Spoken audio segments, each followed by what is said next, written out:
How to fix Snapchat camera full screen. First thing guys, open the settings and then go to the apps manager as you can see right here. Click on the apps and then on this page you will find all the apps that you have on your phone. Scroll until you find Snapchat and click on it and then click on force stop. After that, all what you want to do next is very simple.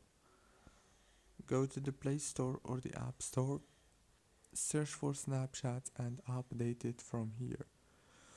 And after that, go to the settings on your phone, go to the wireless and networks, enable the airplane mode for 20 seconds and then disable it. Exactly like this. That's it guys, don't forget to like and subscribe. Thank you for watching.